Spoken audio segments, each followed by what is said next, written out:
नमस्ते दोस्तों, स्वागत है आपका द फूल सिटी चैनल में। लॉर्ड ऑफ द मिस्ट्रीज की दूसरी किताब सर्कल ऑफ इन्फिनिटी की वॉल्यूम 1 की स्टोरी बहुत पेनफुल थी, जहाँ पे हमने देखा कि लूमिन का उसकी बहन उसका गांव पूरा छिन जाता है और लूमिन ने फिर भी हार नहीं मानी। आज हम बात करेंगे वॉल्यूम 2 की, जिसका नाम लाइट सीकर है, यानी रोशनी की तलाश करने वाला।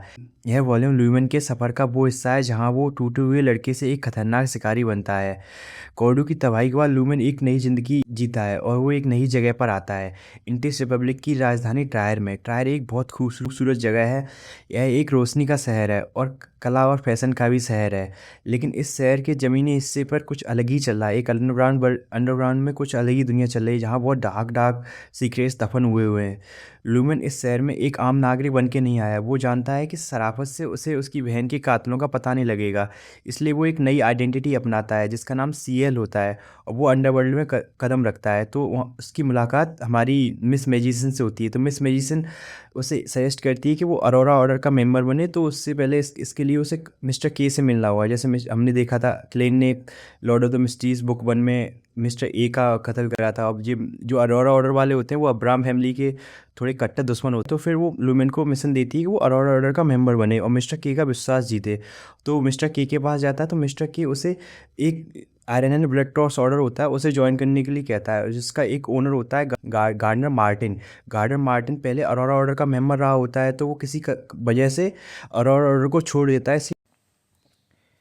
तो गाइस, जैसे ही मिस्टर के उसे मिशन देते हैं कि गार्डनर मार्टिन का भरोसा जीतने और उसके सीक्रेट्स पता करने के लिए, तो गार्डनर मार्टिन एक्चुअली एक बहुत बड़ा मॉब लीडर होता है और उसके बहुत सारे डांस और पब बार चलते होते हैं। तो ल्यूमन बहुत क्रेजी क्रेजी चीज़ें करता है और गार्डनर का भरोसा जीत लेता है। इसकी वजह से गार्डनर मार्टिन उसे एक पब और डांस हॉल ऐसे गिफ्ट में दे देता है, जिससे ल्यूमन एक दूसरे की गैंग्स के साथ बहुत खूनी लड़ाइयाँ लड़ता है। ये सब एक सिर्फ नाटक होता है। ल्यूमन का असली मकसद तो ट्रायर के सीक्रेट्स को जानना होता है। इस सफ़र में बहुत नए नए अजीब अजीब नए नए दोस्त मिलते हैं। सबसे पहले नाम है फ्रैंका। फ्रैंका एक डीमनेस है, यानी एक डीमन पाथवे की बियॉन्डर है। फ्रैंका एक पहले मेल थी, लेकिन अब वो डीमनेस पाथवे का उसने पोषण पी लिया है। तो आपको जैसे पता हो, कोई डीमन पाथवे का पोषण पी लेता है तो मेल से फीमेल बन जाता है। फ्रैंका कर्ली है बबून सिस्टर सोसाइटी नाम के एक सीक्रेट ग्रुप की मेंबर है और अरोर भी इसी ग्रुप की पहले हिस्सा थी। जब लूमिन को यह बात पता लगती है तो उसे फ्रैंका में अपनी बहन की एक परछाई नज़र आती है।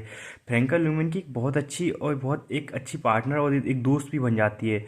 इसके बाद लूमिन की मुलाकात जैना से होती है। जैना एक स्ट्रीट सिंगर है जो बाद में एक असेसन पाथवे को चुनती है। लूमिन और फ्रैंका जैना की यह तिकड़ी ट्रायर के अंडरवर्ल्ड में बहुत तहलका मचा देती है। लेकिन वॉल्यूम 2 की कहानी है यहाँ गैंग और बस डांस बार तक ही सीमित नहीं रहती। यह कहानी एक बहुत बड़े धोखे और जासूसी की है।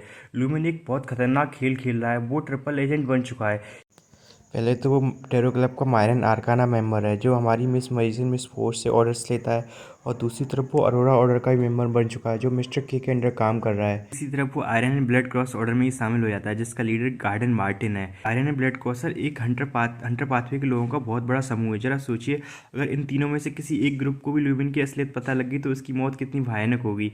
लेकिन हमारा लूमिन भाई बहुत निडर होता है, उसे किसी चीज़ का डर नहीं होता, क्योंकि भाई जब सोचो इस इंसान ने कितना सफ़र कर लिया है। उसकी बहन मर गई, उसके जितने क्लोज फ्रेंड्स थे गांव में सब कुछ उससे छिन गया, उसके पेरेंट्स उसे छोड़ के जा चुके हैं। तो अब वो मौत और बाकी ऐसी छोटी मोटी चीज़ों से बिल्कुल नहीं डरता। उसके अंदर एक एंजल सील है जिसका नाम टर्मी बोरस है। उसे पूरे पोल में परेशान करता रहता है। टर्मी बोरस हमेशा लूमिन को भड़काता है कि वो मिस्टर फूल की सील तोड़ दे, लेकिन लूमिन एक चालाक इंसान है। वो टर्मी बोरस की ताकतों को इस्तेमाल करता है, लेकिन उसे अपने दिमाग पर कभी हावी नहीं होने देता। लूमिन इस वॉल्यूम में पायरोमैनिक बन जाता है, यानी सीक्वेंस 7 हंटर पाथवे का पायरोमैनिक होता है, वो बन जाता है। और ट्रायर के अंडरग्राउंड में यहीं पे लूमिन को फोर्थ एपॉक के बहुत सीक्रेट राज पता लगते हैं। उसे ब्लड एम्पर एलिस्टा टूडर की छोड़ी हुई पुरानी निशानियां मिलती हैं। यहाँ नीचे बुरी आत्माएं और आउटर डिटीज़ के बहुत सारे फॉलोअर्स रहते हैं। लूमिन को पता चलता है कि कॉर्डू ब्लेज की तबाही सिर्फ एक ट्रेलर था। सर्कल ऑफ इनविलिटी के पूजने वाले लोग ट्रायर में भी रहते हैं और वो इस शहर को भी तबाह करना चाहते हैं। तो वॉल्यूम 2 का क्लाइमैक्स बहुत शानदार होता है, बहुत सीक्रेट्स से भरा हुआ होता है। लूमिन अंडरग्राउंड की भूल भुलैया में उन हेरेटिक्स से लड़ता रहता है जो सर्कल ऑफ इनविलिटी को पूजते हैं। के और मिस मैजिशियन और गार्डन मार्टिन की ताकतों का इस्तेमाल करके अपने दुश्मनों को हराता है। इस बोल में ल्यूमेन को एक बहुत बड़ी उम्मीद, उसे पता लगता है कि अरोर की आत्मा पूरी तरह नष्ट नहीं हुई है, तो अरोर की आत्मा के कुछ टुकड़े अभी भी बचे हुए हैं। अगर ल्यूमेन उन टुकड़ों को इकट्ठा कर ले तो मतलब अरोर को वापस दोबारा ला सकता है। और इसकी होप उसे मिस मैजिशियन देती है, उसे कहती है कि तुम्हें भी अपना सीक्वेंस बढ़ाना होगा। बाकी वो मिस्टर फूल से प्रे करेगी कि वो अरोर को दोबारा जीवित कर सकें। तो उसे एक उम्मीद होती है कि शायद वो अपनी बहन को वापस ला सकता है, और लूमिन को यही उम्मीद लूमिन की एक रोशनी बन जाती है। इसलिए इस वॉल्यूम का नाम लाइट सीकर है। वो लड़का जो अंधेरे में रहकर रोशनी को ढूंढ रहा है, अब रोने वाला अनाथ बच्चा नहीं है, अब वो कोई बेबस नहीं है, अब वो एक शिकारी बन चुका है जो अपनी राहें खुद चल सकता है। उसने टायर के अंडरग्राउंड में एक अपनी अलग पहचान बना ली, उसके नाम से लोग खौफ खाते हैं। भाई उसका टेरर तो इतना ज़्यादा है कि गैरमैन स्पैरो का ऑरा भी कभी कभी इसके सामने फीका लगता है। लूमिन का यह सफ़र हमें दिखाता है कि लॉर्ड ऑफ द मिस्ट्रीज की दुनिया कितनी बड़ी है। कल ही है बबून सिस्टर सोसाइटी के जरिए पुरानी ट्रांसमेग्डर के बारे में नई नई बातें पता लगती हैं, और हमें पता लगता है कि सेफ्रा कैसल से सिर्फ क्लाइन और एबरनाइट गॉडेस और रोजल गुस्ताफ ही नहीं है जो ट्रांसमाइग्रेटर हैं। बहुत और भी बहुत सारे लोग हैं जो बाहरी दुनिया से आए हैं, जैसे फ्रैंका और जेना और लूमिन की बहन अरोर। वॉल्यूम 2 के अंत में लूमिन ट्रायर के सबसे खतरनाक लोगों की नज़र में आ चुका है। उसे और भी ज़्यादा पावरफुल दुश्मनों का सामना करना पड़ेगा वॉल्यूम 3 में, लेकिन अब वो तैयार है। अब उसके पास टेरो क्लब का सपोर्ट है, उसके पास फ्रैंका जेना जैसी दोस्त है। तो यहाँ पे लूमिन पर्सनैलिटी बहुत खतरनाक तरीके से डेवलप हो चुकी है।